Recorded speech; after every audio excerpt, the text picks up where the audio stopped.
Chapitre 1. La fille, le 42e étage du cabinet Hunt Langford LLP était vivement éclairé, bien que l'horloge approchât de minuit. Les immenses baies vitrées reflétaient les lumières de Manhattan, la ville qui ne dort jamais. Ellie Parker poussait son chariot de nettoyage dans le couloir de marbre, le grincement régulier des roues se mêlant au bourdonnement de l'aspirateur qu'elle venait d'éteindre. Son uniforme gris argenté était taché par endroits, mais ses yeux bruns vifs portaient une étincelle de détermination que personne ne semblait remarquer. Elle s'arrêta devant la salle de conférence principale, d'où filtrait de la lumière sous la porte. À l'intérieur, des voix s'élevaient en conversation animée, des rires et le tintement de verre à vin. Une grosse affaire, très probablement. Ellie pencha la tête, écoutant, non par curiosité, mais parce qu'elle voulait, juste un instant, se sentir connectée au monde dont elle rêvait depuis qu'elle était une petite fille grandissant dans les bas-fonds du Queens. Elle sortit discrètement un livre de son sac usé, un ouvrage de droit en français, emprunté à la bibliothèque municipale. Droit international, lisait-on en gras sur le titre. Ellie avait appris le français seule à 15 ans, lorsque sa grand-mère haïtienne avait commencé à lui enseigner des phrases. Maintenant, elle le lisait en préparation du jour où son CV ne serait plus jeté par les grands cabinets d'avocats. Elle tourna une page, se chuchotant les termes juridiques comme s'il s'agissait de prières. La porte de la salle de conférence s'ouvrit brusquement. Ellie sursauta et le livre tomba par terre. Un homme grand sortit, vêtu d'un costume bleu marine sur mesure, ses cheveux sombres soigneusement peignés. Alexander Hunt, PDG de Hunt Langford LLP, connu dans le monde juridique new-yorkais comme un génie et un homme impitoyable au cœur de pierre.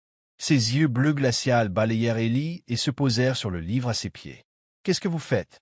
Sa voix était basse, teintée d'un sarcasme acéré. « Vous jetez un œil aux documents de l'entreprise pendant votre service ?»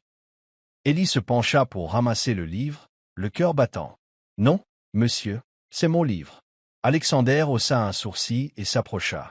Il jeta un coup d'œil à la couverture. « Droit international? Vous, une femme de ménage, vous lisez le droit international en français ?» Il laissa échapper un rire, dépourvu de chaleur. « Sérieusement? Ou vous essayez juste d'impressionner quelqu'un ?» Ellie serra plus fort le livre. Sa fierté était piquée. Elle savait qui il était. Alexander Hunt, qui avait fait la une de Forbes sous le titre « De rien au sommet ». Elle l'avait admiré un jour, mais maintenant son regard dédaigneux lui donnait envie de riposter. « Je lis parce que je veux apprendre », dit-elle calmement mais fermement, pas pour impressionner qui que ce soit. Alexander croisa les bras, une lueur d'intrigue dans les yeux, comme s'il venait de découvrir un nouveau jouet. « Apprendre? Pourquoi faire ?» Pour nettoyer les sols plus efficacement, il se tourna vers la salle de conférence où les avocats étaient encore en plein débat. « Puisque vous voulez jouer à l'intelligente, entrez. » Ellie hésita. Elle n'était pas autorisée dans la salle de conférence, mais son regard provocateur lui rendait impossible de s'en aller. Elle prit une profonde inspiration et le suivit à l'intérieur, serrant toujours le livre contre sa poitrine. L'air à l'intérieur était lourd de parfums coûteux et de tension. Cet avocat en costume de marque était assis autour d'une table en acajou. Des papiers éparpillés, un contrat épais et une bouteille de vin à moitié vide encombraient la surface. Un avocat plus âgé, M. Grayson, discutait d'une clause contractuelle avec un partenaire français.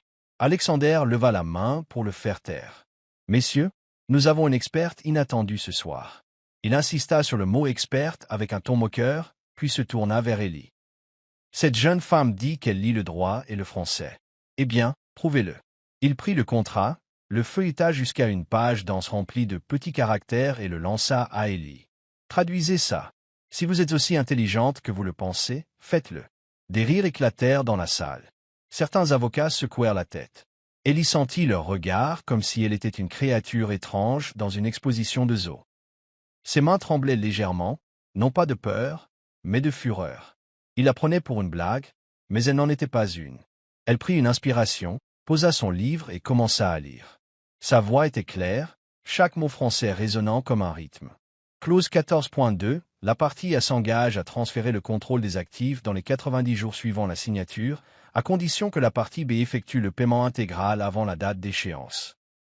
Elle fit une pause, puis regarda droit dans les yeux d'Alexander. Mais il y a un problème. Le silence se fit dans la salle. Alexander fronça les sourcils. Quel problème? Ellie désigna une ligne de petit texte.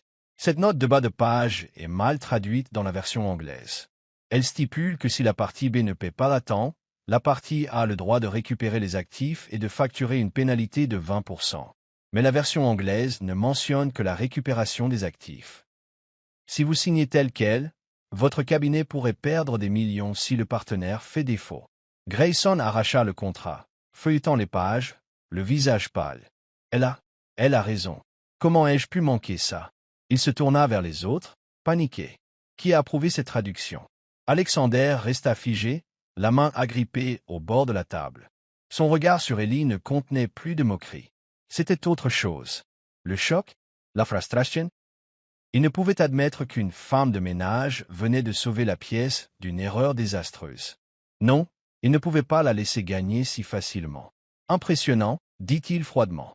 Mais ne pensez pas que vous pouvez entrer ici et jouer les supérieurs. Retournez à votre balai, mademoiselle. Eliane bougeait pas. Elle croisa son regard, sa voix basse mais tranchante. Je ne suis pas venu ici pour jouer les supérieurs. C'est vous qui m'avez fait entrer. Si vous ne voulez pas de la vérité, ne me provoquez pas la prochaine fois. Elle se retourna et poussa son chariot de nettoyage, laissant derrière elle une salle de conférence épaisse d'un silence gêné. Alexander la regarda s'éloigner, son cœur battant plus vite que d'habitude.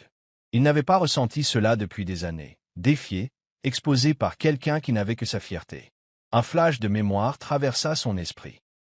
Un garçon pauvre de l'Ohio, debout devant sa classe, moqué par un professeur pour avoir rêvé de devenir avocat. Ce garçon avait juré de ne plus jamais laisser personne le mépriser. Mais maintenant, au sommet, Alexander Hunt se demanda, s'était-il transformé exactement en le genre d'homme qu'il avait autrefois humilié? Vous regardez Soul Stories, où chaque récit murmure l'amour, la guérison et l'espoir. Si vous croyez que même le plus petit acte de gentillesse peut changer une vie, et que l'amour arrive souvent quand on s'y attend le moins, n'oubliez pas de vous abonner et de faire partie de notre voyage. Maintenant, restez avec nous. L'histoire ne fait que commencer. Chapitre 2. Le passé oublié. La faible lueur de l'écran d'ordinateur projetait des ombres nettes sur le visage d'Alexander Hunt, soulignant chaque angle ciselé. Son bureau d'angle au 42e étage de Hunt & Langford LLP était silencieux, à l'exception du cliquetis des touches et du soupir occasionnel qui s'échappait de ses lèvres.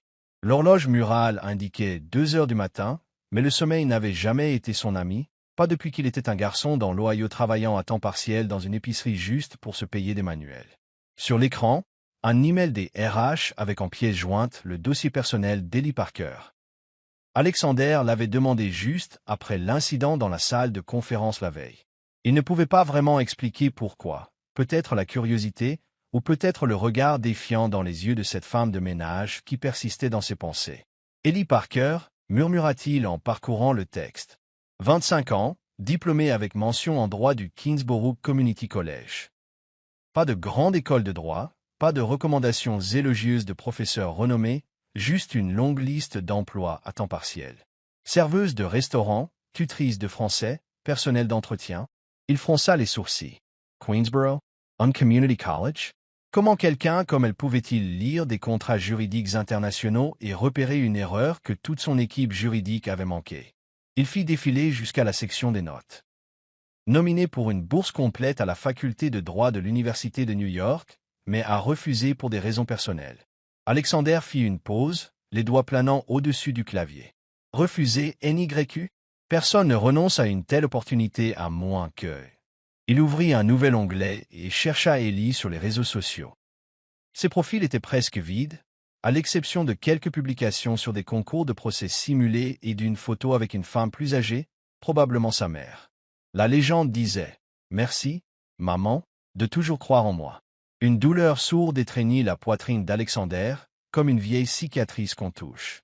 Il pensa à sa propre mère qui avait autrefois fait des doubles journées pour payer ses frais de scolarité.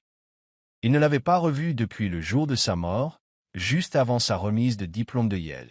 Il ferma l'ordinateur portable et s'adossa à son fauteuil en cuir.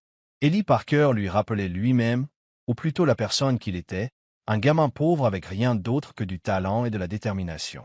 Mais il avait enterré ce passé, s'était construit une nouvelle identité. Alexander Hunt, PDG, génie, un homme qui ne laissait personne le mépriser. Alors pourquoi cette fille le faisait-elle se sentir si exposée? Le lendemain matin, Ellie se tenait devant le bureau des RH, les doigts se crispant sur la sangle de son sac.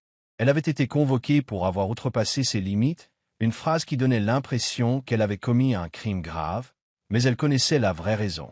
Alexander Hunt. L'homme ne supportait pas qu'une femme de ménage ait stupéfié toute une salle d'avocats.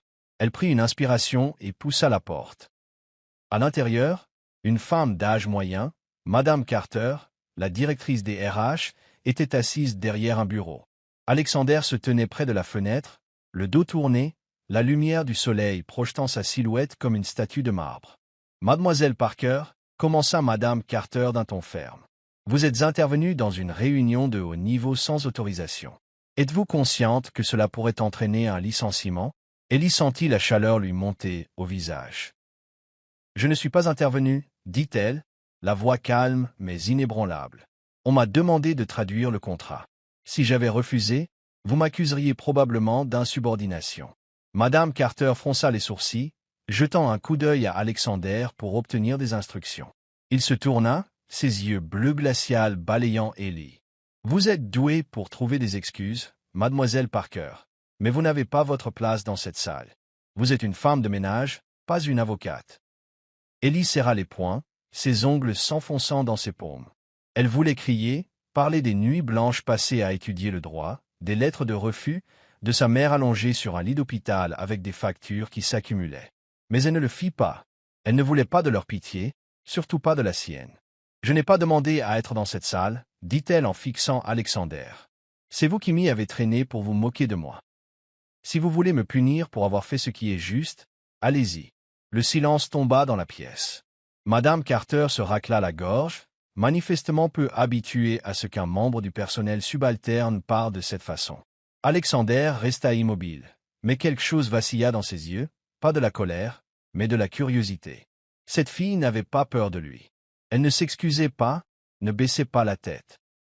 Elle lui rappelait un jeune Alexander, face à un professeur qui se moquait de ses rêves et répondant par un essai brillant. « Avez-vous terminé » demanda-t-il, la voix basse et sèche. « Non » répondit-elle. « Si ce cabinet ne veut pas entendre la vérité de la part d'une femme de ménage, alors peut-être que le problème, ce n'est pas moi. » Elle se tourna pour partir, mais la voix d'Alexander l'arrêta. « Attendez » Ellie s'arrêta, sans se retourner. Elle entendit ses pas derrière elle, son souffle effleurant sa nuque. « Vous êtes très confiante, mademoiselle Parker, dit-il, presque dans un murmure. Mais la confiance seule ne vous gardera pas ici. Vous devrez prouver que vous êtes plus que quelqu'un qui sait lire le français. » Ellie se tourna pour lui faire face. « Je ne suis pas ici pour vous prouver quoi que ce soit. Je suis ici pour me le prouver à moi-même. » Elle sortit, laissant Alexander là, les poings serrés le long du corps. Ce soir-là, Alexander était assis seul dans son bureau, la bouteille de whisky sur son bureau à moitié vide. Il ne buvait pas pour s'enivrer. Il buvait pour oublier. Mais l'image d'Ellie Parker revenait sans cesse, ses yeux inébranlables, sa voix stable. Il rouvrit son dossier et lut plus attentivement. Une petite note en bas de page le glaça. Raison du refus de la bourse de NYU, soins à une mère gravement malade. Il ferma les yeux. Le souvenir le frappa comme une vague. À 18 ans, sa mère était tombée malade, mais il avait choisi elle plutôt que de rester avec elle. Cette décision l'avait mené au sommet, mais elle lui avait aussi coûté la chance de lui dire au revoir. Ellie avait choisi différemment. Elle avait renoncé à son rêve pour être avec quelqu'un qu'elle aimait. Aurait-il eu le courage de le faire? Il prit le téléphone et appela son assistant. « Renseignez-vous davantage sur Ellie Parker. Tout, famille, finances, tout ce que vous pouvez. » Il raccrocha et regarda par la fenêtre. Manhattan scintillait sous les lumières de la ville.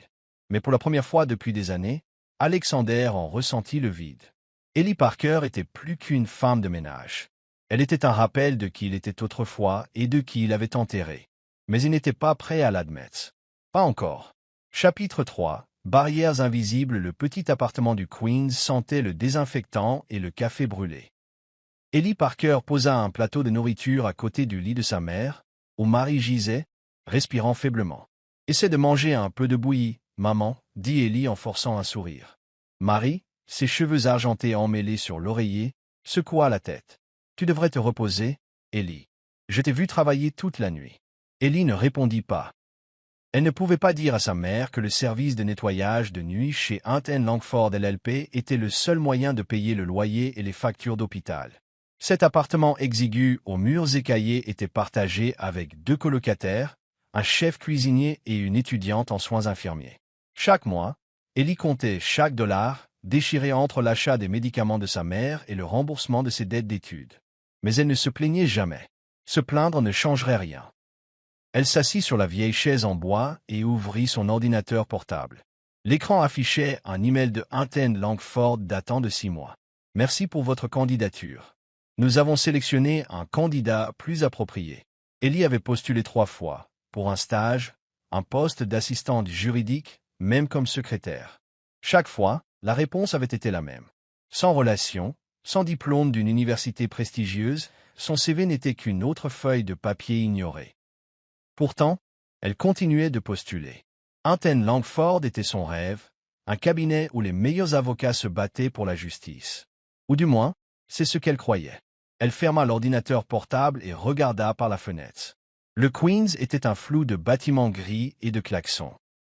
Elle repensa à ses journées au Kingsborough Community College, à veiller tard pour étudier le droit international, rêvant de se tenir un jour dans une salle de conseil, débattant avec des partenaires de haut vol.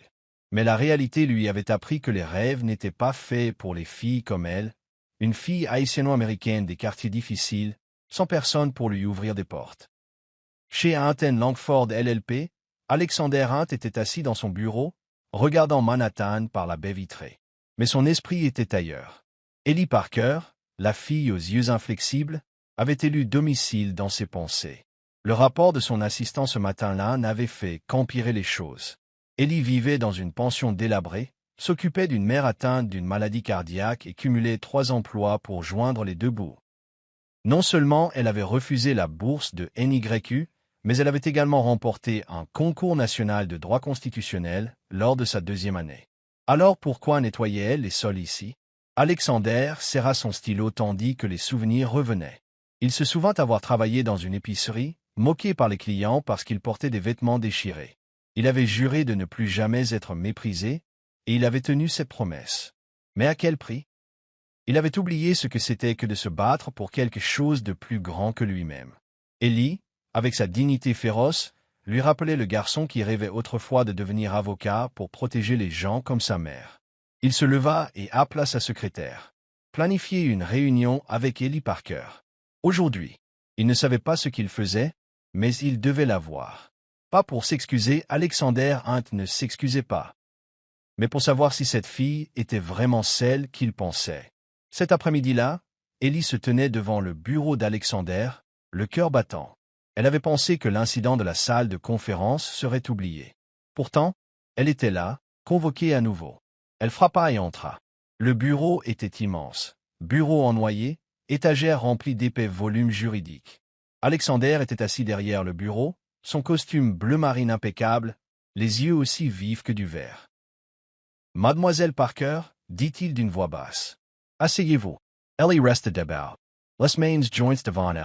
Si vous allez me renvoyer, dites-le simplement. Je n'ai pas besoin de politesse. Alexander haussa un sourcil, un soupçon de sourire jouant sur ses lèvres. Vous renvoyez? Non, je ne gaspille pas le talent. Il fit glisser un papier sur le bureau. C'est une offre, un stage non rémunéré au cabinet. Vous apprendrez des meilleurs. Vous aurez une chance de faire vos preuves. Ellie regarda le papier, le cœur se tordant. C'était l'opportunité dont elle avait rêvé, un pied dans la porte chez Hunt Langford. Mais le mot non rémunéré la coupa comme une lame. Elle travaillait 16 heures par jour juste pour maintenir sa mère en vie. Non rémunéré signifiait perdre sa maison, tout perdre. Et la façon dont il le disait, comme s'il lui accordait une faveur, ressemblait à une insulte. Elle repoussa le papier. « Merci, mais je n'accepte pas. » Alexander cligna des yeux, manifestement peu habitué au rejet. « Vous refusez quelque chose que des centaines de candidats supplieraient d'avoir. Comprenez-vous seulement ce que c'est? »« Yeah. Comprends, dit ferme, pas besoin de la charité de quelqu'un qui ne croit pas que je le mérite. Si vous pensez que je ne vaux que de travailler gratuitement, alors vous n'êtes pas différent des gens qui mettent mon CV de côté. » Le silence tomba. Alexander la regarda, ses yeux n'étant plus froids, mais remplis d'autre chose, de surprise, peut-être même de respect. Cette fille n'était pas seulement intelligente. Elle avait un respect de soi qu'il voyait rarement dans le monde juridique. Il se leva et s'approcha d'elle, sa voix plus douce. « Vous pensez que je ne crois pas en vous? Alors pourquoi suis-je ici à parler à une femme de ménage au lieu de conclure une affaire à $1 million? » Ellie ne sia pas, bien que son cœur s'emballât. « Parce que vous êtes curieux? Mais la curiosité n'est pas la croyance. Je ne vous déteste pas, monsieur Hunt. Je déteste juste devoir supplier des gens qui n'ont jamais vu ma valeur en premier lieu. » Alexander resta immobile, les mains serrées dans ses poches. Ces mots le frappèrent comme un coup de poing, ravivant les souvenirs de professeur à Yale qu'il avait rejetés parce qu'il ne venait de rien. Il voulait dire quelque chose, lui dire qu'il comprenait, qu'il avait été comme elle, mais il ne le pouvait pas. Pas Alexander Hunt, pas l'homme qui n'admettait jamais de faiblesse. « Vous êtes très déterminée, mademoiselle Parker, dit-il enfin, mais la détermination ne paie pas les factures. Réfléchissez Y. Des opportunités comme celle-ci ne se présentent pas 2 fois. Ellie croisa son regard sans ciller. Je n'ai pas besoin d'opportunités de la part de quelqu'un qui ne me respecte pas. Je trouverai mon propre chemin. Elle se retourna et sortit, laissant Alexander derrière elle, se sentant pour la première fois depuis des années comme s'il venait de perdre une bataille. Cette nuit-là, Ellie était assise à côté de sa mère, lisant un livre de droit sous la faible lumière. Marie lui prit la main, la voix faible. « Tu n'as pas à tout faire toute seule, Ellie. Je crois que tu y arriveras. » Ellie sourit, mais son cœur était lourd. Elle avait refusé Alexander Hunt, mais avait-elle la force de continuer? Dans son bureau au 42e étage, Alexander regardait la lettre d'offre, faisant tourner un stylo en argent entre ses doigts. Ellie Parker n'était pas juste une femme de ménage. Elle était un rappel de la partie de lui-même qu'il avait enterrée il y a longtemps, la partie qui avait autrefois rejeté la pitié pour protéger sa fierté. Et pour la première fois, il se demanda, pourrait-il réapprendre cela d'elle? Chapitre 4. Le moment où elle a pris la parole, le 42e étage de Hunt & Langford LLP était baigné d'une lumière blanche et vive provenant de panneaux LED élégants. Ellie Parker poussait son chariot de nettoyage dans le couloir, le chiffon à la main glissant sur la paroi vitrée de la salle de conférence principale. Elle travaillait en silence, comme un fantôme, mais ses oreilles étaient toujours à l'écoute, non par curiosité, mais parce que les débats juridiques et les contrats de plusieurs millions de dollars qui résonnaient dans ses pièces étaient ce qui se rapprochait le plus de son rêve de devenir avocate. Aujourd'hui, la salle de conférence était plus bondée que d'habitude. Par la porte légèrement entr'ouverte, Ellie entendit la voix de M. Grayson, un avocat senior aux cheveux d'argent et au ton suffisant. Il faisait une présentation à un groupe de partenaires français, sa voix pleine de confiance. La clause 9.3 du contrat garantit que les parties partagent équitablement le risque financier, dit-il, citant la traduction anglaise. Ellie s'arrêta en plein nettoyage, un sentiment de malaise montant en elle. Elle avait lu des dispositions similaires dans ses manuels de droit international, et l'expression partage des risques n'était pas aussi simple que Grayson le pensait. Elle recula et vérifia sa montre. Son service était presque terminé, mais elle ne pouvait pas partir. Si Grayson avait mal traduit la clause, le cabinet pourrait perdre des millions, pire, sa crédibilité auprès des clients internationaux. Sortant son téléphone, elle rédigea rapidement un email à Alexander Hunt. Elle n'était pas sûre qu'il le lirait même après leur confrontation de la semaine dernière. Il la voyait probablement comme une source d'ennui. Mais elle devait essayer. « Monsieur Hunt » écrivit-elle, « il se trouve que j'ai entendu les remarques de Monsieur Grayson sur la clause 9.3. La traduction anglaise est incorrecte. Dans le français original, l'expression partage des risques indique que la partie A supporte l'intégralité du risque si les conditions de liquidité ne sont pas remplies. Veuillez vérifier avant de signer. » Elle joignit un extrait du contrat original et appuya sur « Envoyer », le cœur battant. Ce n'était pas son travail, mais elle ne pouvait pas rester silencieuse quand elle connaissait la vérité. À l'intérieur de la salle de conférence, Alexander était assis en bout de table, son regard se déplaçant sur les partenaires français. Ils étaient polis mais visiblement tendus, clairement peu impressionnés par l'interprétation de Grayson. Son téléphone vibra doucement. Il jeta un coup d'œil à l'écran et vit le nom d'Ellie Parker. Son front se plissa en ouvrant l'email. Au moment où il termina de lire, une montée d'adrénaline le parcourut. Cette fille l'avait encore surpris. « Excusez-moi, messieurs, dit Alexander en se levant. Nous devons faire une brève pause pour vérifier un détail. Il tendit l'email à Grayson, sa voix basse et sèche. Lisez ça. Ensuite, expliquez-moi pourquoi nous avons failli signer un contrat qui nous faisait porter tout le risque financier.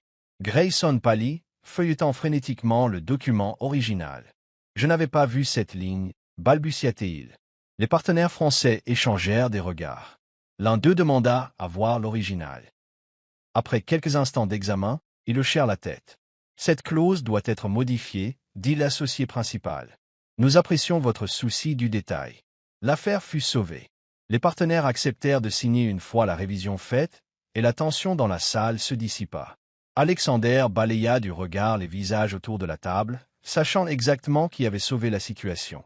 Mais il ne dit rien pour le moment. Le lendemain matin, Ellie nettoyait l'office lorsqu'un employé se précipita. « Mademoiselle Parker, Monsieur Hunt veut vous voir dans la salle de conférence. » Tout de suite. Ellie laissa tomber son chiffon, l'anxiété montant en flèche. Avait-elle encore franchi une limite? Elle prit une profonde inspiration et entra. L'équipe juridique senior était assise autour de la table, leurs yeux parcourant Ellie comme si elle n'avait pas sa place. Alexander se tenait en bout de table, vêtu d'un costume gris parfaitement taillé, son expression indéchiffrable. « Mademoiselle Parker, commença-t-il, la voix basse mais claire. Hier, grâce à votre email, nous avons évité une grave erreur avec nos partenaires français. Un contrat de 50 millions de dollars a été sécurisé au nom du cabinet. Je vous remercie. » La salle devint silencieuse. Le visage d'Ellie rougit, non de fierté, mais à cause des regards des autres. Quelqu'un toussa. Quelqu'un d'autre secoua la tête. Grayson, assis près du bout de la table, marmonna juste assez fort pour qu'elle l'entende. C'est juste une femme de ménage. Qu'est-ce que c'est que ça? Ellie serra les poings, ses ongles s'enfonçant dans ses paumes. Elle était habituée au mépris des professeurs, des employeurs, des gens qui ne voyaient jamais sa valeur, mais aujourd'hui, elle ne resterait pas silencieuse. Elle regarda directement Grayson, sa voix calme mais tranchante comme un rasoir. « Et pourtant, j'ai fait votre travail mieux que vous, monsieur. Si vous ne voulez pas l'entendre d'une femme de ménage, lisez peut-être le contrat plus attentivement la prochaine fois. » Un léger rire s'éleva d'un coin de la pièce, rapidement étouffé. Grayson devint rouge, sur le point de répondre, mais Alexander leva la main. « Ça suffit, dit-il en balayant la salle du regard. Mademoiselle Parker, vous pouvez y aller. » Et juste au moment où elle se tournait pour partir, il ajouta d'une voix plus basse. « Bien joué. » Ellie sortit, le cœur battant encore la chamade. Elle ne savait pas si elle venait de remporter une victoire ou de creuser sa propre tombe, mais elle n'avait aucun regret. Elle avait fait ce qui était juste, et c'était tout ce qui comptait. Cette nuit-là, Alexander était assis dans son bureau, les lumières de Manhattan scintillant au-delà de la vitre. Il tenait son téléphone, relisant l'email d'Ellie. Pas un mot de trop, pas de vantardise. Elle avait choisi d'envoyer un message privé plutôt que de dénoncer un avocat senior devant des partenaires étrangers, un professionnalisme instinctif qu'il voyait rarement même chez les avocats chevronnés. Mais ce qui le frappa le plus fut son assurance face à Grayson. Elle n'avait pas demandé à être protégée. Elle n'avait pas eu besoin qu'il intervienne. Elle s'était battue pour elle-même. Il se souvint d'un jour à Yale où un professeur l'avait appelé le gamin pauvre devant toute la classe. Il avait répondu par un devoir brillant, mais au fond de lui, il avait toujours ressenti le besoin de faire ses preuves. Ellie n'était pas comme ça. Elle n'agissait pas pour obtenir une validation. Elle agissait parce qu'elle croyait que c'était juste. Il ouvrit son ordinateur portable et tapa un email au directeur des RH. Élaborer un plan pour un programme de boursiers en droit, une opportunité pour les candidats en dehors des canaux traditionnels. Je veux qu'il soit lancé ce mois-ci. Il fit une pause, puis ajouta une autre ligne. Assurez-vous qu'Ellie Parker soit invitée à participer. Rémunérée cette fois. Il appuya sur envoyer et s'adossa à son fauteuil. Ellie Parker n'était pas juste une femme de ménage. Elle était un rappel de la raison pour laquelle il s'était autrefois battu pour la justice, pas pour le prestige. Et pour la première fois depuis des années, Alexander ressentit quelque chose d'inhabituel. De l'espoir. Pas pour le cabinet, pour lui-même. Chapitre 5. Conversation sous les lumières. Le 42e étage de Hunt Langford LLP était silencieux sous la lueur stérile des néons blancs, à l'exception du tapotement isolé des touches provenant d'un coin du bureau. Ellie Parker était assise dans un vieux fauteuil dans la salle des archives, Une pile de documents juridiques étalés devant elle. Elle ne portait plus l'uniforme de femme de ménage ce soir. Elle était ici en tant que bénévole pour le nouveau programme de conseil juridique pro bono récemment lancé par Alexander Hunt. Elle ne comprenait toujours pas entièrement pourquoi il l'avait invitée à se joindre, mais elle n'avait pas dit non. Pas pour lui, mais pour les gens qui avaient besoin d'aide. Des gens comme sa mère, abandonnés par le système. La porte grinça en s'ouvrant. Alexander entra, tenant 2 gobelets de café en papier. Il portait une chemise blanche avec les manches retroussées. Sa raideur habituelle de PDG avait été remplacée par quelque chose de plus humain. « Vous êtes encore là ?» dit-il en posant une tasse devant Ellie. « Je pensais que vous auriez abandonné après la première nuit. » Ellie haussa un sourcil, prenant la tasse mais sans en boire. « Je n'abandonne pas facilement, Monsieur Hunt. Et je suis ici pour le travail, pas pour vous. » Son ton était vif mais pas hostile, comme si elle testait ses limites. Alexander laissa échapper un léger rire et s'assit en face d'elle. « Appelez-moi Alexander. Nous allons travailler ensemble de nombreuses nuits. Inutile de me traiter comme votre patron. » Il parcourut la pile de paperasse. « Avez-vous déjà examiné le cas de Madame Torres, mère célibataire, expulsée après une augmentation de loyer illégal ?» Ellie hocha la tête et fit glisser un document vers lui. « Je l'ai lu. Les lois de protection des locataires de New York sont de son côté, mais le propriétaire a un avocat privé. Elle a besoin d'une représentation solide, et nous devons déposer plainte d'ici vendredi. » Elle fit une pause, croisant son regard. « Prévoyez-vous de me laisser gérer ça seule, ou êtes-vous réellement impliqué ?» Alexander eut un sourire narquois, une lueur de défi dans les yeux. « Vous n'hésitez vraiment pas à me pousser dans mes retranchements, n'est-ce pas, Ellie ?» Il prit le document et le parcourut. « Très bien, nous le ferons ensemble, mais ne vous attendez pas à ce que je sois indulgent juste parce que vous êtes bénévole. » Ils se mirent au travail, une tension persistant entre eux, mais elle crépitait d'énergie. Ellie décortiquait les clauses juridiques. Alexander contrait avec des questions difficiles. Ils débattirent de chaque détail. Ellie fut impressionnée par la rapidité avec laquelle il absorbait des informations complexes, mais elle remarqua aussi le mur qu'il maintenait, comme s'il retenait constamment quelque chose. Quand l'horloge sonna minuit, ils firent une pause. Ellie regarda par la fenêtre. Les lumières de Manhattan scintillaient comme des étoiles contre le ciel sombre. « Pourquoi faites-vous ça ?» demanda-t-elle, son ton plus doux que d'habitude. « Je veux dire, ce programme. Vous êtes un PDG. Vous avez des dizaines d'avocats sous vos ordres. Pourquoi passer du temps sur des cas qui ne rapportent pas un centime ?» Alexander la regarda, son expression vacillant brièvement. Il se leva et se dirigea vers la fenêtre, les mains dans les poches. « Vous pensez que je ne me soucie que de l'argent ?» Sa voix était calme mais tendue, comme si elle avait touché une vieille blessure. « Non, » répondit Ellie en se tournant vers lui. « Mais vous cachez votre vrai moi. Je vois comment vous travaillez. Vous vous souciez de Madame Torres, mais vous ne voulez pas que quiconque le voie. Pourquoi ?» Il resta silencieux, les yeux sur la ville. Ellie pensa qu'il ne répondrait pas, mais il parla alors, sa voix basse comme une confession. « Parce que je croyais en des choses plus grandes que moi. La justice, l'égalité, tous ces idéaux nobles. Mais j'ai été trahi. » Il se retourna vers elle, les yeux assombris. « La personne en qui j'avais le plus confiance est partie, m'a laissé avec des dettes et une leçon. Ne faire confiance à personne d'autre que soi-même. » Ellie sentit sa poitrine se serrer. Elle ne le poussa pas plus loin. Elle connaissait la morsure de la trahison, bien que sous une forme différente. Elle avait grandi dans les quartiers difficiles où les amis vous abandonnaient dès que quelque chose de mieux se présentait. Mais elle n'avait pas laissé cela la rendre amère. « Alors pourquoi êtes-vous toujours là ?» demanda-t-elle. « Si vous ne croyez plus en rien, pourquoi ne pas simplement partir ?» Alexander la regarda, et pendant un instant, son regard s'adoucit, comme si elle avait posé une question qu'il n'avait pas osé se poser. « Parce que parfois, dit-il, comme lorsque vous avez repéré l'erreur du contrat ou lorsque vous avez tenu tête à Grayson, ça me rappelle qui je voulais être autrefois. » Il fit une pause, puis eut un petit rire pour masquer l'émotion. « Vous êtes très doué pour faire douter les gens, Ellie Parker. » Ellie sourit pour la première fois sans aucune défense. « Et vous êtes très doué pour esquiver les questions, Alexander Hunt. » Elle leva sa tasse et but une gorgée. « Mais je ne vous laisserai pas fuir éternellement. » Ils retournèrent à leur travail, mais quelque chose avait changé. Le rire commença à se mêler au débat. Leurs regards s'attardaient une seconde de plus que nécessaire. Ellie commença à voir qu'il n'était pas seulement un PDG arrogant. Il était quelqu'un qui avait rêvé, comme elle, et qui avait été blessé par la vie. Et Alexander se sentit attiré par la façon dont elle affrontait le monde, sans amertume, sans apitoiement sur soi, même si elle avait toutes les raisons de porter les deux. À l'approche de l'aube, ils terminèrent de rédiger la plainte pour Madame Torres. Ellie bâilla et empila les documents. « On a bien travaillé, n'est-ce pas ?»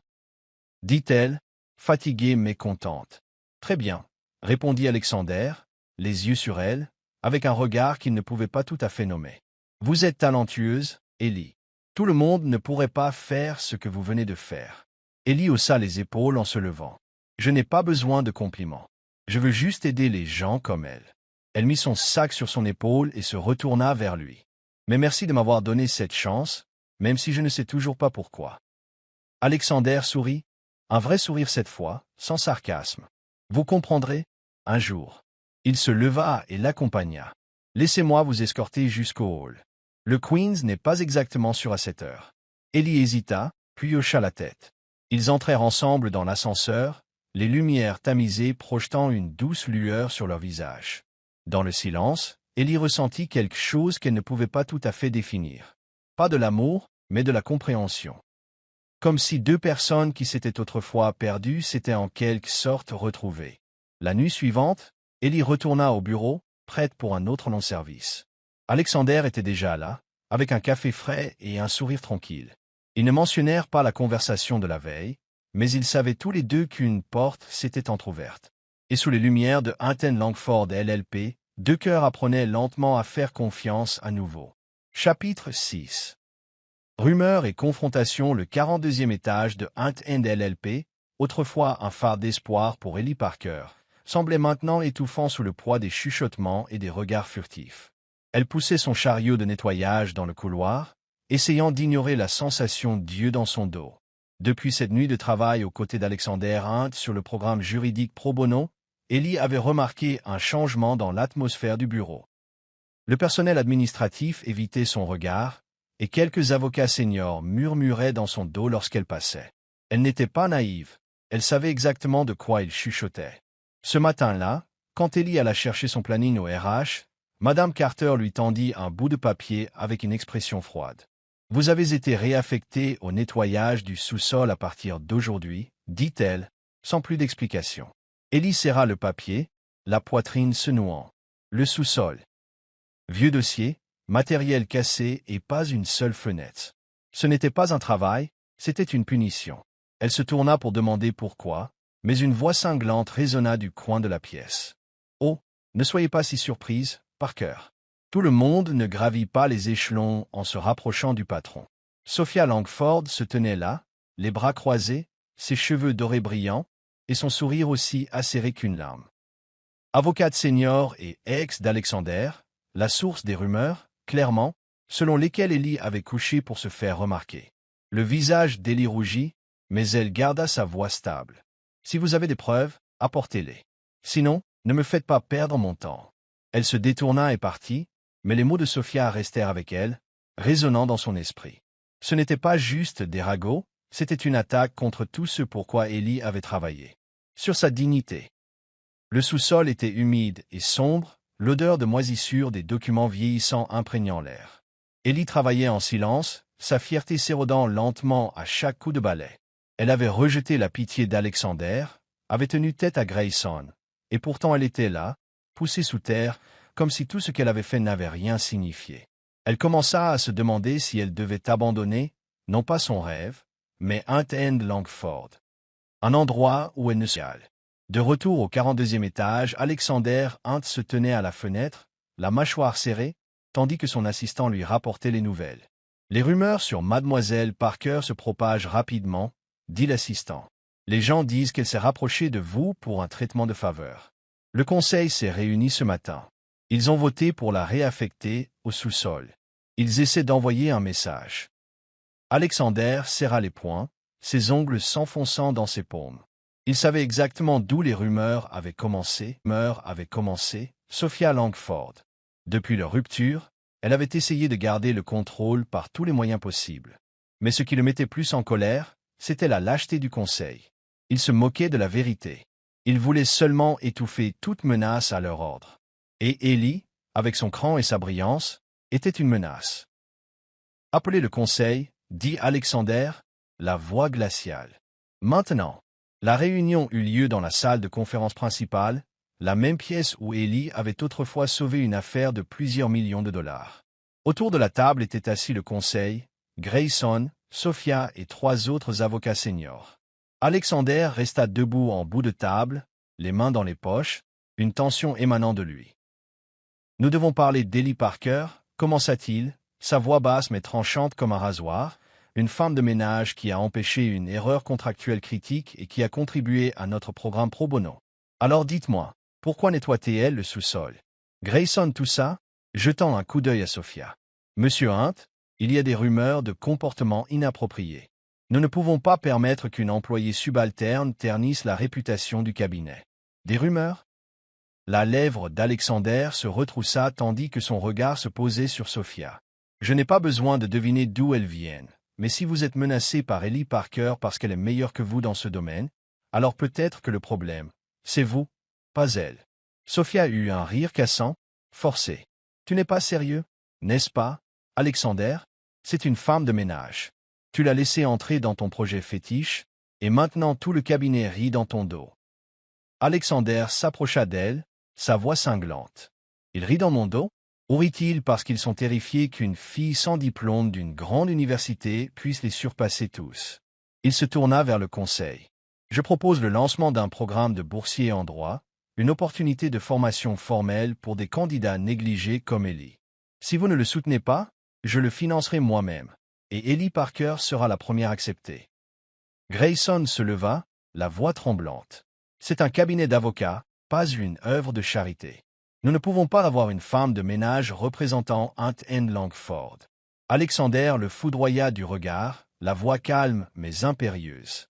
Si elle vous menace à ce point, alors peut-être qu'elle devrait diriger cet endroit. Il se retourna et sortit, laissant la salle dans un silence stupéfait. Cette nuit-là, Ellie était assise dans le sous-sol, la lumière vacillante d'une vieille lampe de bureau projetant des ombres sur les murs. Elle ouvrit son ordinateur portable et commença à préparer les dossiers du cas de Madame Torres, même si elle n'était pas sûre qu'on la laisserait les mener à terme. Elle n'avait pas abandonné, pas pour Alexander, pour elle-même. On frappa. Ellie leva les yeux et vit Alexander debout dans l'embrasure de la porte, les manches retroussées, le tranchant froid de ses yeux adoucis. « Vous travaillez encore ?» dit-il, une pointe de surprise dans la voix, même après qu'il vous ait envoyé ici. Ellie haussa les épaules, fermant son ordinateur portable. « Je ne le fais pas pour eux. Je le fais pour les gens qui ont besoin de moi. » Elle se leva pour lui faire face. « Et vous? Pourquoi êtes-vous ici ?» Alexander entra dans la pièce, son regard se fixant sur le sien. « Parce que je veux que vous reveniez dans le programme, et parce que je viens de dire au conseil qu'ils peuvent soit vous accepter, soit avoir affaire à moi. » Il fit une pause, sa voix baissant. « Vous méritez mieux que ce sous-sol, Ellie. » Elle le regarda, ses émotions prises entre la croyance et le doute. « Je n'ai pas besoin que vous vous battiez pour moi, » dit-elle doucement. « J'ai juste besoin d'une chance équitable. » Il hocha la tête, le coin de sa bouche se contractant en quelque chose comme un sourire. « Alors vous l'aurez. Le programme de boursier en droit va voir le jour, et je veux que vous soyez la première. » Il se tourna pour partir, puis jeta un regard en arrière. « Et Ellie, ne les laissez pas vous faire douter de vous-même. Ils n'en valent pas la peine. » Ellie resta immobile, la faible lumière vacillant sur son visage. Pour la première fois, elle ne se sentait pas seule dans ce combat. Mais elle savait aussi que la route à parcourir était encore longue, et elle était prête à l'affronter avec sa dignité intacte. Vous suivez toujours l'histoire? Si cette histoire vous a trouvé en dehors de Soul Stories, nous vous invitons à la maison, là où chaque conte touchant commence avec la vérité, l'espoir et le cœur. Chapitre 7. La lettre sous la pluie tombait à verse sur le Queens, transformant les rues boueuses en miroirs scintillants sous la faible lueur des lampadaires. Ellie Parker se tenait dans le sous-sol de Hunt & Langford LLP, un balai à la main, les yeux brûlants mais fatigués. Elle avait enduré les rumeurs, les regards dédaigneux et l'obscurité moisie de cet endroit. Mais ce matin-là l'avait poussée au-delà de ses limites. Pendant la réunion générale du personnel, Sophia Langford, avec un sourire aussi acéré que du verre, avait publiquement remercié Ellie devant des centaines d'employés. Nous devrions saluer Mademoiselle Parker, avait dit Sophia d'une voix mielleuse et faussement douce. Ce n'est pas tout le monde qui peut nettoyer les sols et attirer l'attention du PDG. La salle avait éclaté de rire, un rire qui avait entaillé la dignité d'Ellie comme un millier de petits couteaux. Le conseil, y compris Grayson, était resté silencieux. Personne ne l'avait défendu. Elle se tenait dans un coin dans son uniforme de femme de ménage, se sentant complètement exposée et mise à nu devant la foule. Elle était prête à répondre, mais son téléphone avait vibré. Un message de El Hospital. L'état de Marie s'est aggravé. Chirurgie d'urgence requise. Paiement immédiat de 20 000 $ nécessaire. Ses genoux avaient presque cédé. Sa mère était la raison pour laquelle elle continuait de se battre, mais maintenant, le rêve de devenir avocate ressemblait à une blague cruelle. Elle retourna au sous-sol, ouvrit son ordinateur portable et tapa sa démission. « Je démissionne. » Effet immédiat. Elle appuya sur « Envoyer » et ne regarda pas en arrière. Le petit appartement du Queens sentait l'antiseptique et le désespoir. Ellie était assise à côté de sa mère, Marie, qui gisait immobile sous le masque à oxygène. « Ne t'inquiète pas, » murmura Marie. « Je vais m'en sortir. » Mais Ellie savait mieux. Sa mère n'allait pas bien, et elle non plus. Elle s'était battue toute sa vie, des bas-fonds aux longues nuits d'études sous une faible lampe, jusqu'au sous-sol de Hunt & Langford. Mais aujourd'hui, elle en avait assez. Les rumeurs, l'humiliation et les factures d'hôpital écrasantes avaient drainé chaque goutte de sa force. À Manhattan, Alexander Hunt se tenait dans son bureau au 42e étage, l'email de démission d'Ellie brûlant comme une blessure sur son écran. Il avait entendu ce qui s'était passé ce matin-là.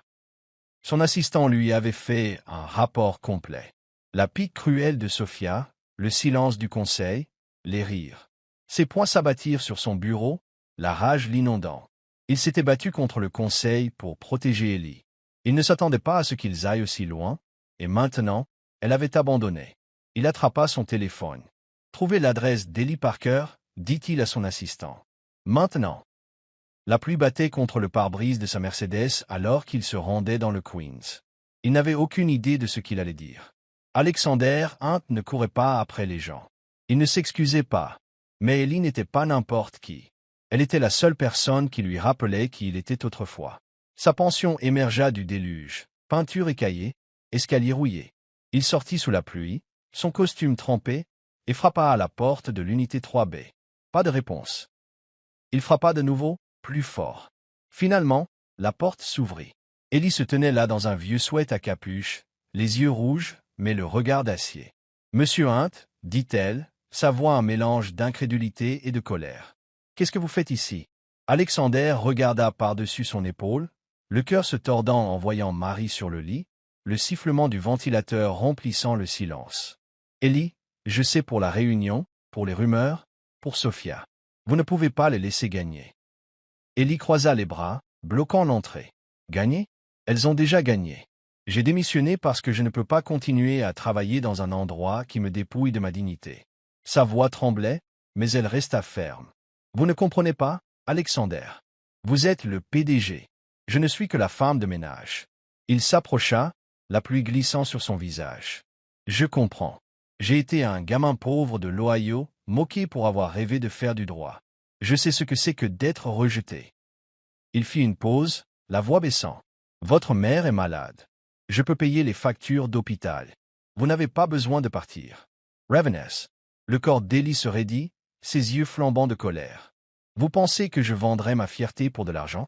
Je n'ai pas besoin de votre pitié, Alexander. » Elle s'apprêta à fermer la porte, mais il la retint. « Attendez, » dit-il, sa voix presque suppliante. « Je n'essaie pas de vous acheter. J'essaie de vous donner la chance que vous méritez. » Il sortit une enveloppe détrempée de son manteau. « Lisez ça.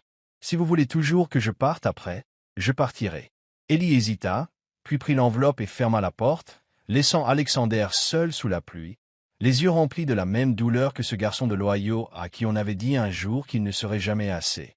À l'intérieur, Ellie s'assit à la table, les mains tremblantes en ouvrant l'enveloppe.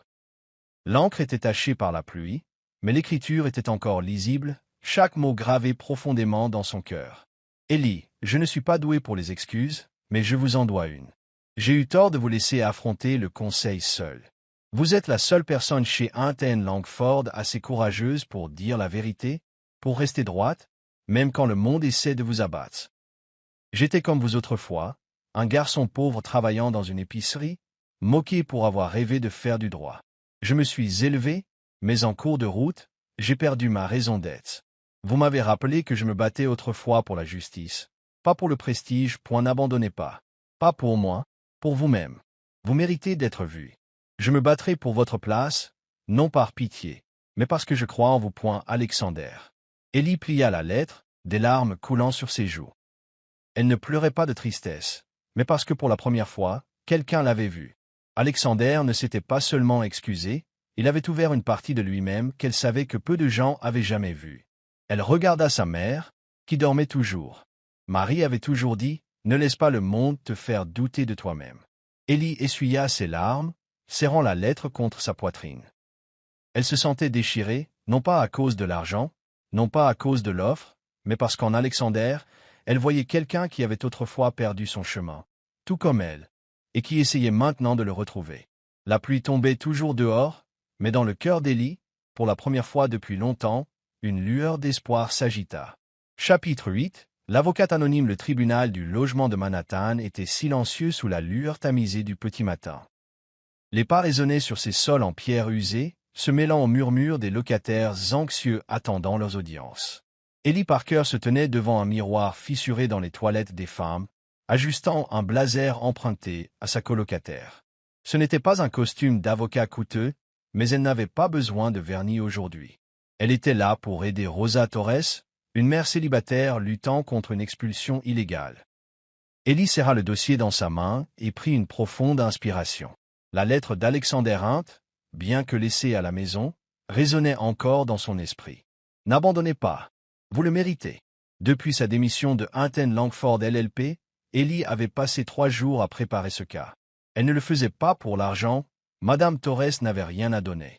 Elle le faisait parce que c'était juste, parce que les mots d'Alexander avaient ravivé quelque chose en elle.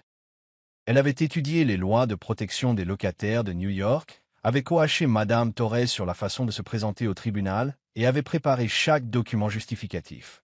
Aujourd'hui, Madame Torres se représenterait elle-même pro se, mais Ellie serait là, à ses côtés, lui tendant des papiers, lui chuchotant des conseils. Elle entra dans la salle d'audience avec des yeux stables, bien que son cœur battît la chamade. La salle était comble, des étrangers remplissant les bancs publics. Madame Torres, dans un pull usé, serra la main d'Ellie, les yeux anxieux. Du côté du plaignant se tenait un avocat en costume impeccable d'un grand cabinet, déclarant avec confiance. Madame Torres n'a pas payé le loyer augmenté de $1 200 à $2 000, violant ainsi son bail. L'expulsion est légale. Ellie griffonna des notes, se penchant pour rassurer discrètement Madame Torres. Elle savait que l'avocat adverse passait sous silence un point juridique crucial. Lorsque le juge, un homme au visage sévère d'une 50aine d'années, appela Madame Torres, Ellie lui tendit le dossier surligné. Madame Torres se leva, la voix tremblante. « Votre honneur, je ne suis pas d'accord avec l'expulsion. Le propriétaire a augmenté le loyer sans préavis. » Elle regarda Ellie, impuissante.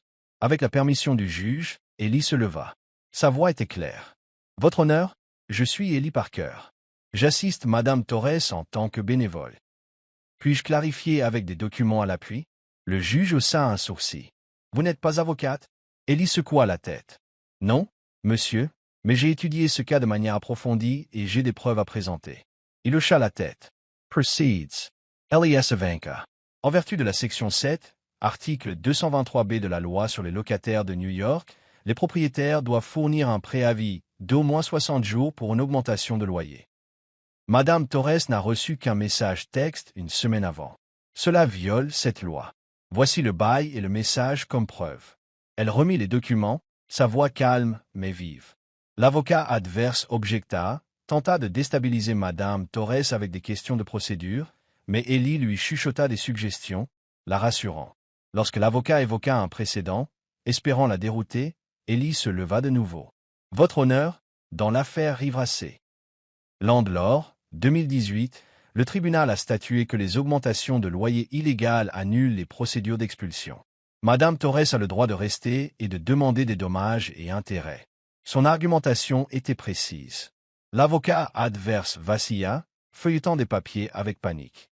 Au dernier rang, Alexander Hunt était assis en silence, son costume gris se fondant dans la foule. Il était venu après que son assistant lui eut parlé d'une affaire de logement pro bono. Il n'avait pas prévu d'approcher Ellie, juste de la voir après la lettre qu'il avait laissée sous la pluie. Mais alors qu'elle parlait avec confiance et clarté morale, son cœur battait la chamade. Ellie n'était pas seulement brillante. Elle était une avocate née avec le feu qu'il avait depuis longtemps oublié. Et à ce moment-là, alors qu'elle regardait le juge dans les yeux sans ciller, il réalisa qu'il ne la respectait pas seulement. Il l'aimait. Pas pour son talent, mais pour son cœur, un cœur qui se battait pour les oubliés. Le juge se racla la gorge. Demande d'expulsion rejetée. Le propriétaire est condamné à payer des dommages et intérêts à Madame Torres en vertu de la loi applicable. Madame Torres fondit en larmes, serrant Ellie dans ses bras.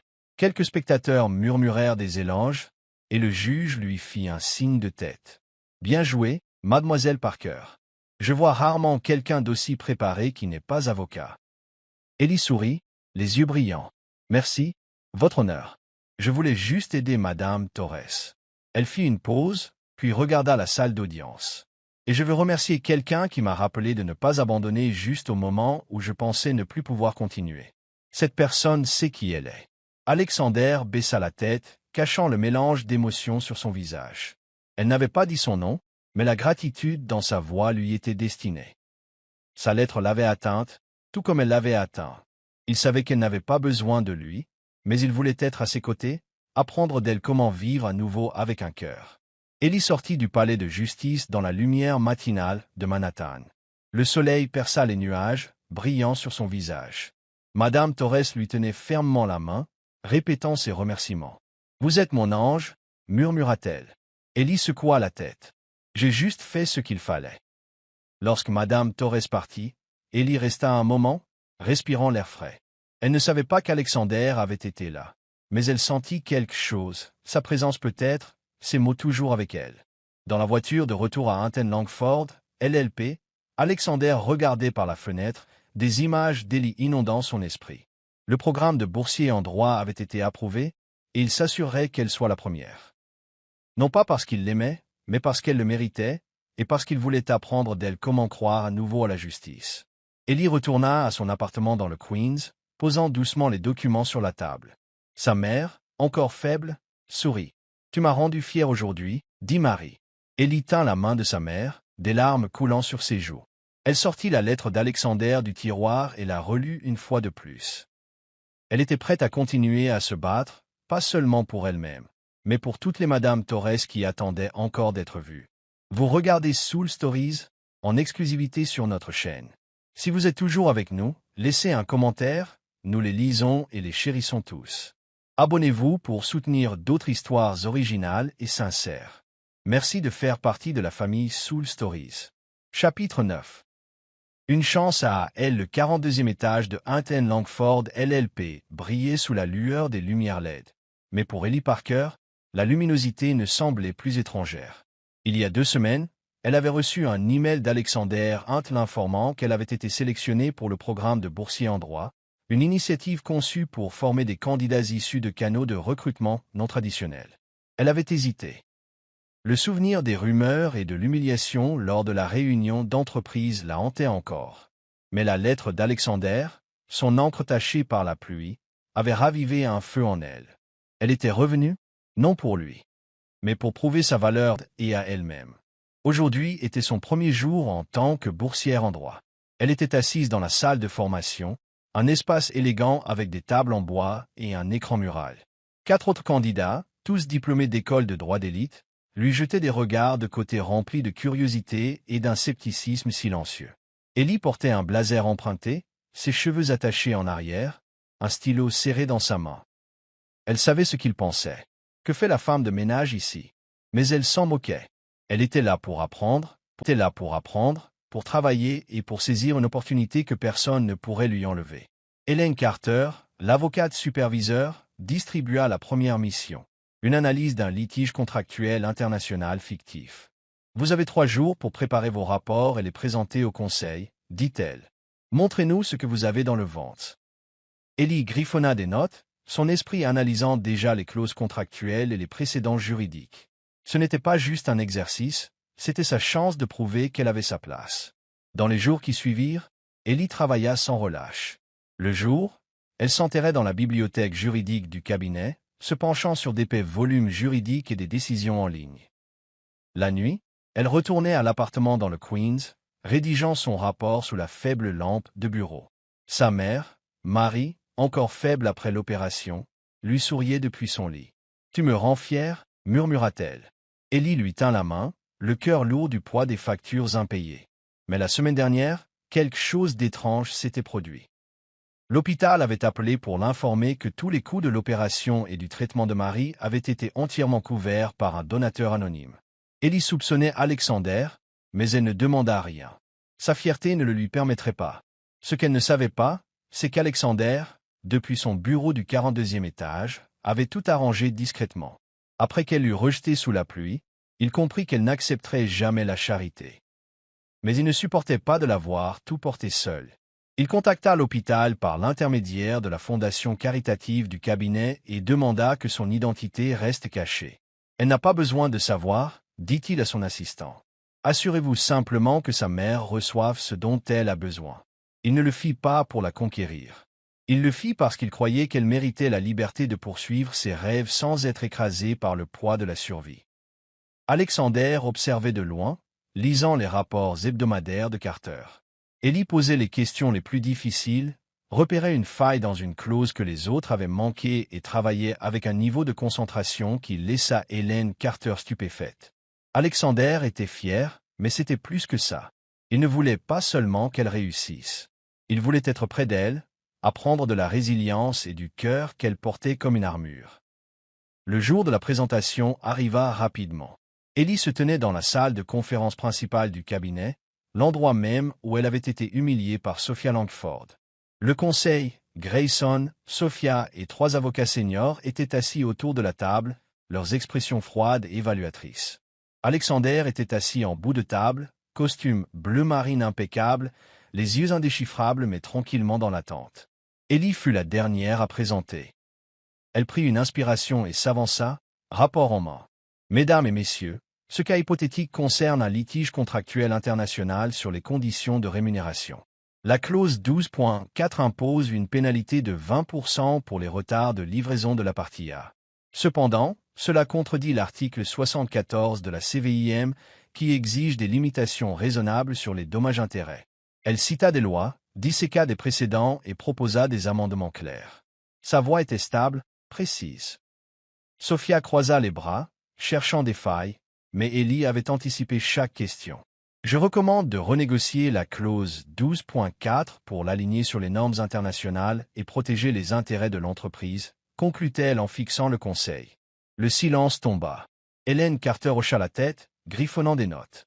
Grayson murmura, impressionnant pour quelqu'un sans formation juridique formelle. Sophia ricana doucement mais ne dit rien. Alexander se leva, les yeux fixés sur Ellie. « Mademoiselle Parker, dit-il, votre rapport sera examiné pour être inclus dans de vrais dossiers. » Bien joué. Ellie sortit de la pièce, le cœur battant. Elle avait tenu bon devant les personnes mêmes qui l'avaient autrefois rejetée. Mais en retournant dans la salle de formation, son téléphone sonna. « Mademoiselle Parker, nous appelons pour confirmer que la prochaine phase du traitement de votre mère a également été entièrement payée par le même donateur anonyme. » Ellie serra le téléphone, ses pensées tourbillonnant. Elle savait que c'était Alexander. Personne d'autre n'avait le motif ou le cœur. Elle voulait le confronter, mais au fond d'elle, elle sentait aussi la sincérité derrière tout ça. Cet après-midi-là, Alexander convoqua Ellie dans son bureau. Elle entra et le trouva debout à côté de son bureau, tenant une petite carte. La lumière du soleil entrait à flot par les fenêtres, jetant une lueur sur son expression stable. « C'est pour vous, » dit-il en lui tendant la carte. « Votre badge officiel de boursière en droit. Ce n'est pas un cadeau de ma part, Ellie. C'est quelque chose que vous avez mérité. » Elle prit la carte, ses doigts traçant les mots en relief. Ellie Parker, boursière en droit. Les larmes menacèrent de couler, mais elle les retint. « Merci, Alexander, dit-elle, la voix ferme. Mais je sais pour l'hôpital. Pourquoi l'avez-vous fait sans me le dire ?» Il cligna des yeux, surpris qu'elle l'ait découvert. Il s'approcha, la voix basse. Parce que je savais que vous ne l'accepteriez jamais. Mais je ne pouvais pas vous laisser tout porter seul. Je ne l'ai pas fait par pitié. Je l'ai fait parce que je crois en vous. Et je voulais que vous ayez la chance de vous battre selon vos propres termes. Élie le regarda, partagé entre la colère et la gratitude. Elle inspira profondément.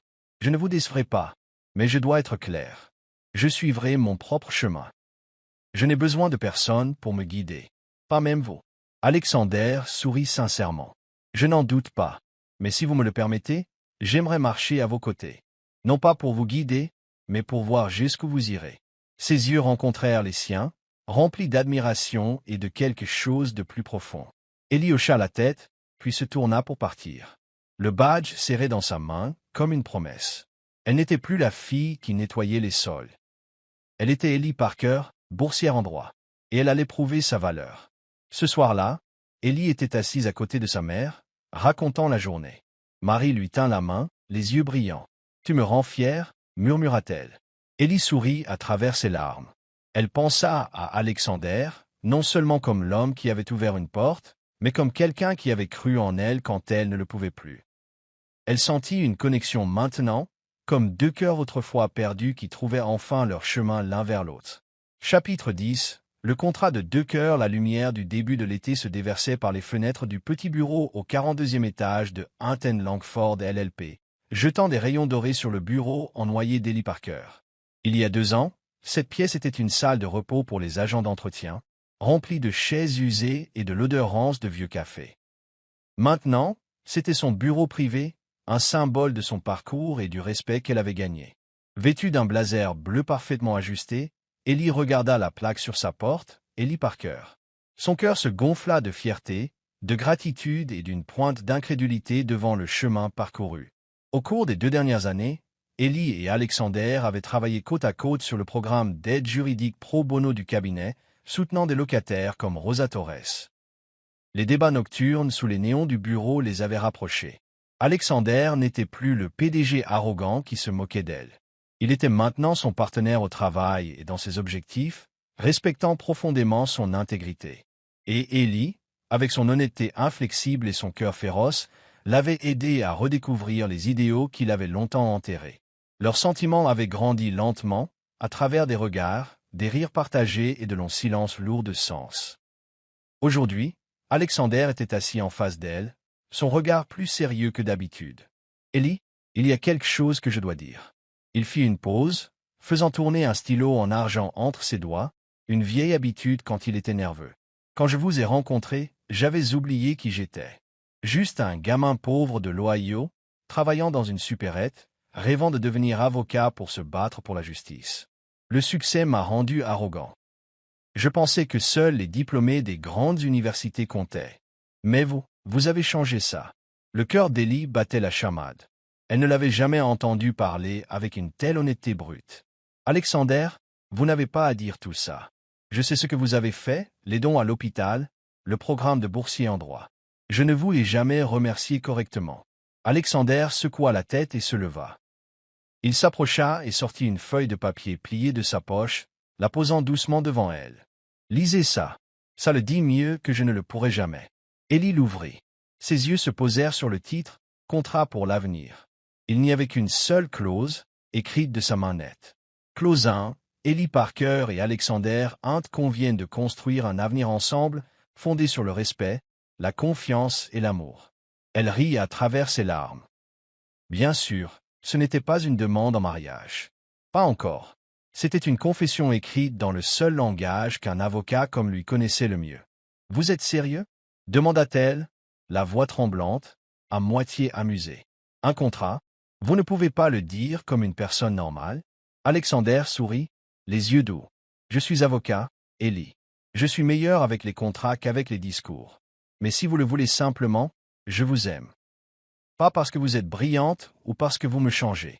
Je vous aime parce que vous êtes vous, la seule personne qui me donne envie d'être un homme meilleur. » Élie se leva pour lui faire face. Son cœur battait à tout rompre. Elle avait autrefois douté de lui, pensé qu'il n'était qu'un autre dirigeant privilégié. Mais au cours de ces 2 années, il s'était révélé être quelqu'un qui croyait en elle, même quand elle doutait d'elle-même. Elle tenait le contrat, la voix stable. Je le signerai, Alexander, mais seulement en tant que partenaire égal. Pas un employé, pas quelqu'un que vous avez sauvé. Nous construisons cet avenir ensemble, côte à côte. Il prit sa main dans la sienne, chaude et ferme. Partenaires égaux, répéta-t-il en souriant. C'est tout ce que j'ai toujours voulu. Et là, il se tenait dans une pièce autrefois réservée aux agents d'entretien, maintenant baignée par la lumière de Manhattan, rédigeant un nouveau type de contrat, un contrat scellé non par la loi, mais par l'amour. 3 ans plus tard, le soleil de mai entrait à flot par les larges fenêtres de Hunt & Langford LLP, faisant briller une nouvelle plaque. Ellie Parker, ESC. Elle avait obtenu son Juris Doctor de la Brooklyn Law School, avait réussi le barreau de New York avec distinction et était maintenant une avocate agréée. Son parcours, du nettoyage des sols à l'une des jeunes avocates les plus prometteuses du cabinet, était un témoignage de persévérance, de compassion et d'une intégrité inébranlable. Elle se tenait dans son bureau, autrefois la salle de repos des agents d'entretien, et regardait la ligne d'horizon scintillante de Manhattan. Mais son véritable succès ne se mesurait pas en contrat de plusieurs millions de dollars ou en victoire au tribunal. Il se trouvait dans le programme pro bono qu'elle et Alexander avaient élargi, apportant la justice à ceux que le système avait laissés pour compte.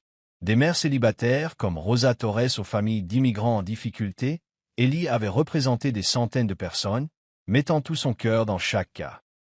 Elle n'était pas seulement une avocate, elle était une flamme d'espoir.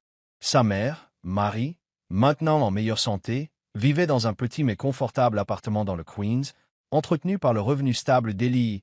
Discrètement, un don d'Alexander Kelly avait finalement accepté avec gratitude, le taquinant souvent d'être un philanthrope secret en costume. Ellie continuait de visiter les écoles de quartier, inspirant les élèves à poursuivre leurs rêves, leur rappelant qu'il n'était pas nécessaire d'être privilégié pour changer le monde. Aujourd'hui était un jour spécial. Ellie entra dans le palais de justice de Manhattan, non pour plaider une affaire, mais pour commencer un nouveau chapitre. Elle portait une simple robe blanche aux genoux, ses cheveux lâchés en ondulations souples, ses yeux brillants de joie. Alexander l'attendait dans le couloir, vêtu d'un costume noir impeccable, un sourire rare mais sincère sur le visage. Ils avaient choisi un mariage au palais de justice, sans extravagance, sans grande salle de bal, juste un engagement discret, sincère et profondément ressenti, à la manière d'Ellie et Alexander. La salle d'audience était sobrement décorée de fleurs blanches et remplie de quelques amis proches. Marie était assise au premier rang, des larmes coulant sur ses joues. Quelques collègues de Hunt & Langford, dont Helen Carter, souriaient en signe de soutien silencieux. Même Sophia Langford était présente, sa sévérité adoucie après avoir été témoin de la brillance d'Ellie, offrant un signe de tête polie depuis le fond. La juge, une femme plus âgée qui avait autrefois présidé l'affaire d'expulsion de Rosa Torres, se tenait au banc avec de la chaleur dans les yeux. « Nous sommes ici pour assister à l'union d'Ellie Parker et d'Alexander Hunt, commença-t-elle, mais on m'a dit qu'ils avaient choisi une manière très juridique d'échanger leurs vœux.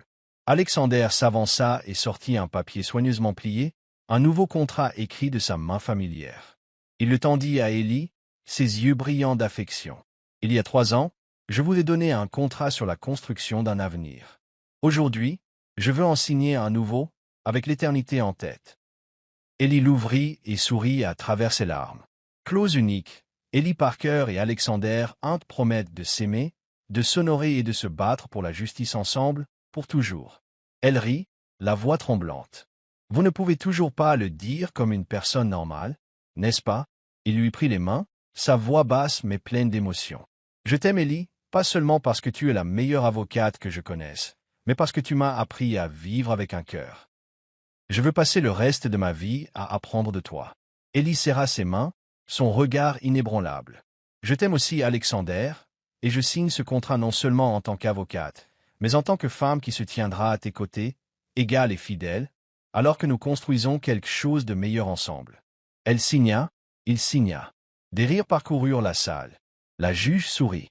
Par l'autorité qui m'est conférée, je vous déclare maintenant mari et femme. Vous pouvez embrasser la mariée. Alexander attira Ellie dans ses bras et l'embrassa doucement tandis que leurs invités éclataient en applaudissements chaleureux. Marie essuya des larmes de joie et murmura. « Tu as trouvé ton bonheur, ma fille ?» Après la cérémonie, Ellie et Alexander retournèrent à Hunt & Langford, non pour le travail, mais pour organiser une petite réception pour l'équipe pro bono. Ils étaient assis, entourés de personnes qui étaient devenues une famille. De jeunes avocats, d'anciens clients comme Rosa et des étudiants de la communauté. Alexander leva un verre, son regard s'attardant sur Ellie. « À la justice, dit-il, et aux gens comme Ellie qui nous rappellent que le cœur compte tout autant que la loi. » Ellie sourit et serra sa main sous la table. Dehors, Manhattan bourdonnait de vie, mais pour elle, c'était différent maintenant. Elle n'était pas seulement une avocate à succès. Elle était un rêve devenu réalité, pour elle-même et pour tous ceux qui avaient été laissés pour compte. Ce n'était pas une fin de conte de fées. C'était un témoignage de persévérance, de principe et d'amour.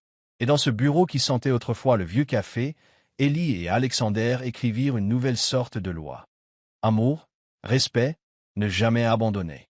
Sous les lumières de Manhattan, ils avancèrent ensemble vers l'avenir, entiers et enfin chez eux.